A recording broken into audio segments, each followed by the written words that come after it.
Okay, तो आगे जब हम बढ़ते हैं, मोशन के स्टडी को जब हम आगे बढ़ाते हैं, तो इसका शुरुआत हो गया था एरिस्टोटल साहब से। सो एरिस्टोटल साहब ने, अगर आप बुक में देखेंगे तो ऑलमोस्ट 300 ईयर्स, 322 वगैरह दिया है, मतलब क्राइस्ट के 300 साल पहले गैलीलियो साहब ने तकरीबन 1600 के आसपास, तो ये बहुत सारे साल गए हैं फॉर द मोशन का concept to be studied, to be developed, and finally it was put forth by Newton. So Aristotle साहब ने जो बोला था उसको एरिस्टोटल्स फॉलिसी बोलते हैं। फॉलिसी मतलब उनसे, उनके स्टेटमेंट, उनका जो स्टेटमेंट था वो फॉल्स स्टेटमेंट माना जाता है। तो बेसिकली एरिस्टोटल साहब ने बोला क्या था? एरिस्टोटल साहब ने बोला था कि अगर आपके पास कोई बॉडी है तो उसको मूव कराने के लिए आपको एक्सटर्नल फोर्स अप्लाई करते रहना पड़ेगा। This was Aristotle's statement at that point of time. Now Galileo and Newton, how they corrected it was कि जो आपके पास बॉडी है, आपने फोर्स अप्लाई कर दिया, मोशन शुरू हो गया, पर ये यूनिफॉर्म नहीं रह सकता क्योंकि इसको मिलेगा ऑपोजिशन, इस मोशन को मिलेगा ऑपोजिशन, ऑपोजिशन फ्रिक्शन का, ऑपोजिशन एयर रेजिस्टेंस का, ऑपोजिशन किसी ऑब्स्ट्रक्शन का। तो इसके अंदर बेसिकली क्या होगा? ऑपोजिशन होगा, और इस ऑपोजिशन को ओवरकम करने के लिए हमको एक्सटर्नल फोर्स की जरूरत है। सो यहाँ पर एरिस्टोटल साहब को लग रहा था कि कंटिन्यूअस फोर्स देते ही रहना पड़ेगा तभी बॉडी चलेगा। बात तो वो भी सही था, बट बेसिकली वो करना क्यों पड़ रहा है? क्योंकि फ्रिक्शनल फोर्स या ये जो आपका एयर रेजिस्टेंस है या वेरियस ऑब्स्ट्रक्शंस, इनको ओवरकम करने के लिए उस फोर्स की जरूरत। चलिए, let's come to the 3 laws then. तो लॉज शुरू कर देते हैं। न्यूटन साहब ने 3 लॉज दिए थे। ये सारे तीनों लॉज जो हैं ये आप 9th स्टैंडर्ड में पढ़ चुके हैं। न्यूटन का first law, second law and the third law. So first law का statement, every body continues to be in its state of rest or of uniform motion unless it is acted upon by an external unbalanced force. तो ये आपका पहला law गया। Second law, yes anybody? The rate of change of momentum is directly proportional to the applied force and takes place in the direction of the force. Law number 3, to every action there is equal and opposite reaction. So statements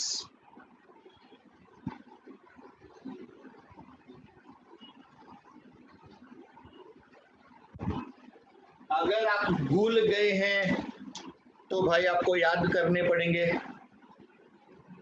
let's come to the first law. अभी हम लोग थोड़ा इसके बारे में अंदर का पढ़ते हैं। ये भी अपने 9th स्टैंडर्ड में डेफिनेटली आपने सीखा होगा।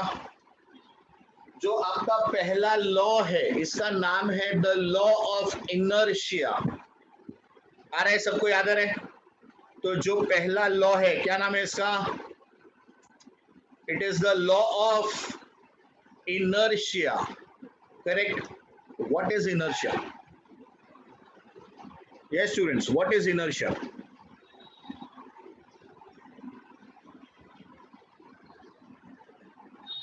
Come on students, what is inertia?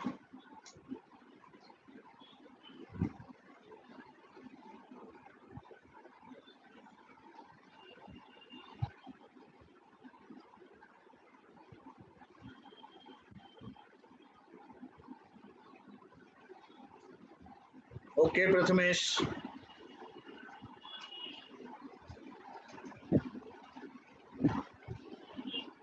Anybody else quickly in a line? Excellent, Tanvi. Tendency of an object to remain in the same state of rest or motion. Basically जो भी आपका external force है आप उसको oppose करोगे. Fine, great. सो inertia सभी को मालूम है. It is the tendency of a body to maintain its state of rest और ऑफ यूनिफॉर्म मोशन. अपने को मम्मी बोलती है ना, अरे मैं इधर साफ सफाई कर रही हूँ, चल भाई जरा इधर से उठ के उधर बैठ, तो अपन मन नहीं होता है ना. हम लोग इनिशियली अरे क्या है अभी करने का है, क्या ये क्या जरूरी है क्या. वेरी गुड हृदय, परफेक्ट. तो हम क्या करते हैं, हम पहले उस चीज को रेजिस्ट करने की कोशिश करते हैं. फिर जब मम्मी बोलती है कि नहीं भाई चल जल्दी उठ भाग इधर से, तब अपन चुपचाप उठ के चले जाते हैं कि अब तो उठना ही पड़ेगा, नहीं तो भाई अपने को झाड़ू पड़ जाएगी. तो वो है अपना इनर्शिया, राइट. सो इनर्शिया के 3 types. What are the 3 types of inertia?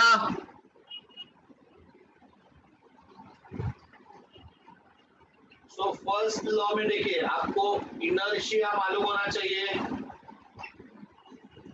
और इनर्शिया के 3 types. Come on students, 3 letters है, 3 नाम देने हैं. शाबाश तन्वी. Inertia of rest. तो सबसे पहले मेरे पास है इनर्शिया ऑफ रेस्ट, बहुत बढ़िया. फिर एक्सीलेंट फिजा, रेस्ट से आगे बढ़ेंगे तो मोशन. एंड तीसरा, very good Tanvi, inertia of direction. तो मेरे पास में 3 टाइप के इनर्शिया हैं. Inertia of rest, inertia of motion and inertia of direction. Students ये सब कुछ हमने 9th स्टैंडर्ड में पढ़ा हुआ है. We are just reiterating those points again. हम सिर्फ और सिर्फ उसको वापस एक बार देख रहे हैं. सो रेस्ट वाला बॉडी क्या करेगा, वो अपना स्टेट ऑफ रेस्ट मेंटेन करेगा. जैसे एक बुक आपने रख दिया टेबल पे, तो वो कभी भी अपने आप हिलने वाला नहीं है. उसको अगर मूव करना है तो आपको उसको एक्सटर्नल फोर्स की मदद से हिलाना पड़ेगा. सिमिलरली इनर्शिया ऑफ मोशन, आपने एक बॉल लिया या एक मार्बल लिया, आपने फ्लोर पे उसको डाल दिया, तो अब वो चलता ही चला जाएगा. वो रुकता है. क्यों रुकता है? फ्रिक्शनल फोर्स उसको स्लो डाउन करता है. वो फ्रिक्शनल फोर्स के एक्सटर्नल, वो एक्सटर्नल फोर्स है जिसकी वजह से वो रुकता है. Otherwise it would continue its straight line motion, वो चलता ही चला जाएगा. एंड तीसरा इज डायरेक्शन. सो बॉडी अपने आप अपना डायरेक्शन चेंज नहीं कर सकता. एक जन बैटिंग कर रहा है, बॉलर ने बॉल डाला, बॉल आया, बैट्समैन ने कुछ नहीं किया, छोड़ दिया, वो बॉल सीधा चला जाता पीछे. क्या उसका डायरेक्शन चेंज हुआ? नहीं हुआ. बट जैसे ही बॉल आया, बैट्समैन ने उसको टच किया, तो even on slight touch the direction of the ball changes.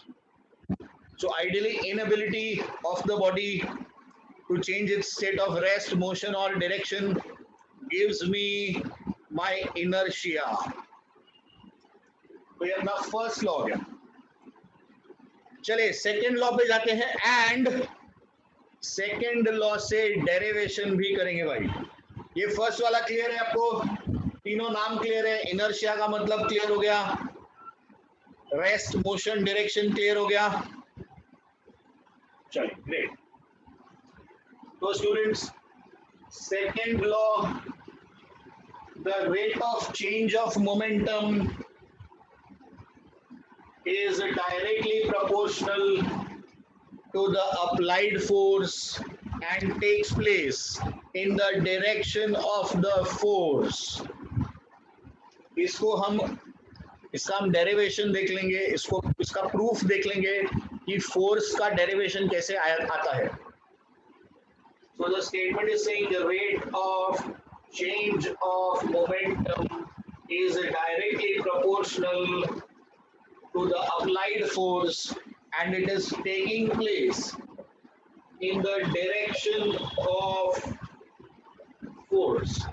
So please remember एक important MCQ बनता है कि ये एक वेक्टर लॉ है. वेक्टर लॉ क्यों है? क्योंकि ये डायरेक्शन से डील कर रहा है. So this is a law which is based on direction and hence it's a vector law. चलिए तो इसको हम लोग लिखेंगे अभी mathematically. So F is proportional to the rate of change of momentum. Momentum is P, which is mass into velocity. छोटा भी होना चाहिए. Please take it छोटा. Capital B generally we use for power. So this is d by dt of mv. So momentum को हम लोग लिखेंगे mv.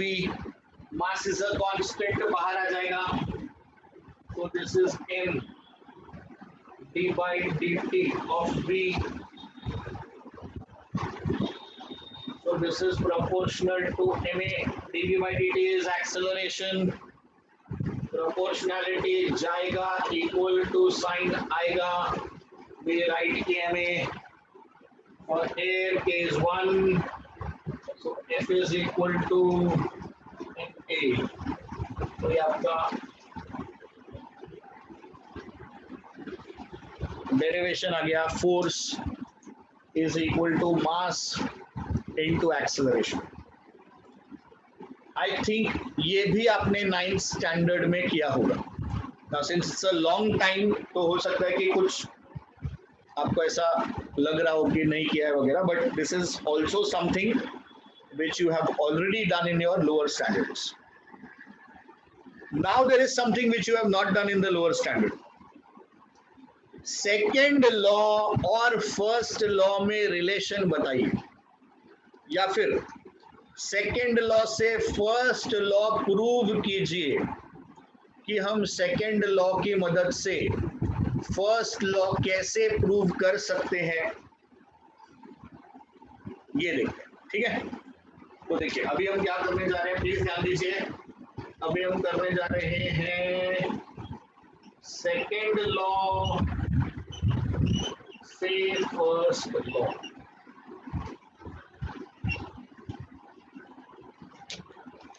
सो जो मेरा फर्स्ट लॉ है, फर्स्ट लॉ में what are my two conditions या what are my 2 points of that statement. Everybody continues to be in its state of rest और of uniform motion. So first law में I have 2 cases. I have a case wherein the body is at rest. I have a case of uniform motion. So if we say कि मेरे पास जो body है it is at rest, तो can I से इसका velocity 0 है. बराबर है. रेस्ट का मीनिंग यही हुआ that the velocity of the body is 0 and if the velocity of the body is 0 इसका एक्सेलरेशन कितना आएगा, dv by dt. आंसर हो गया 0.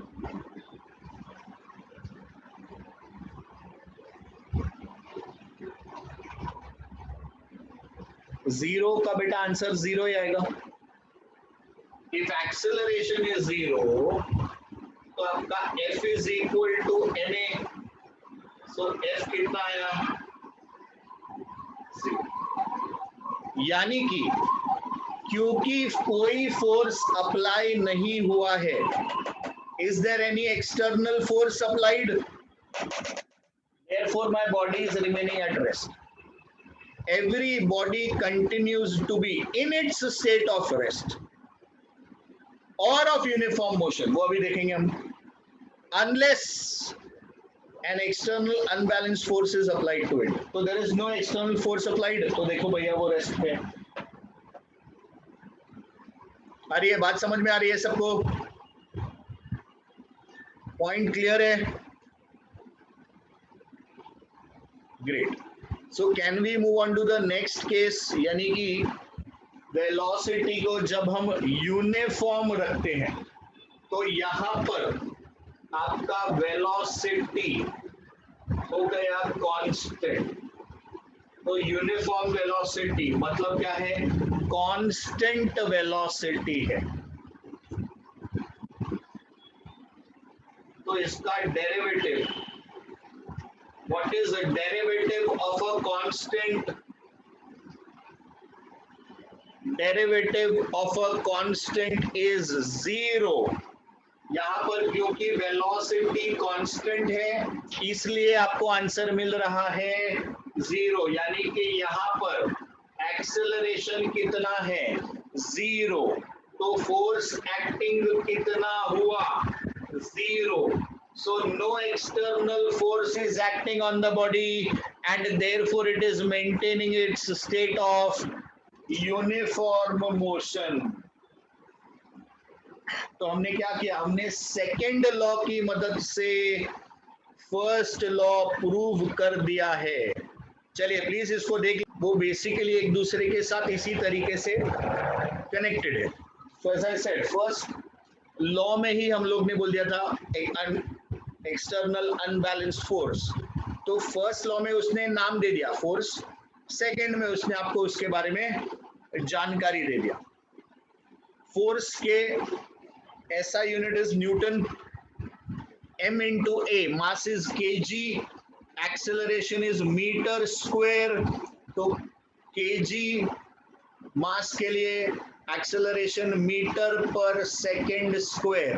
तो आपके पास ये भी एक यूनिट ऑफ फोर्स होता है. तो यूनिट्स ऑफ फोर्स अपने को मालूम होना चाहिए. Correct.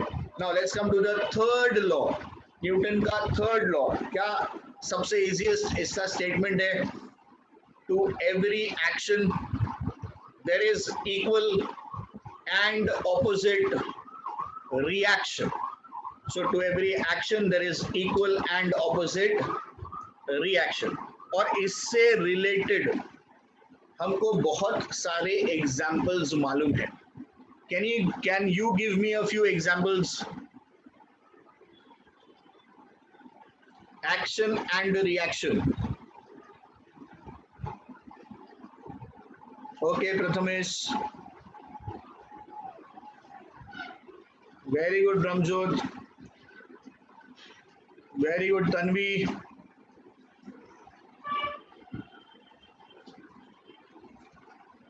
So recoil of a gun,